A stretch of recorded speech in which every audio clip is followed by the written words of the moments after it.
Hey guys, it's Cutout at Build Across, and today I want to show you how I paint this Happy New Year sign. I'm going to go in first and base coat my sign, so I'm using Bunker Hill Blue for my lettering. And then I'm going to use just some gold paint for the stars.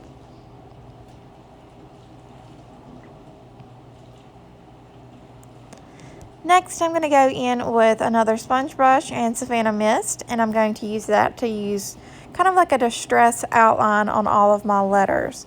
And then that's it. I kept this very simple. That's one of my favorite ways to do lettering.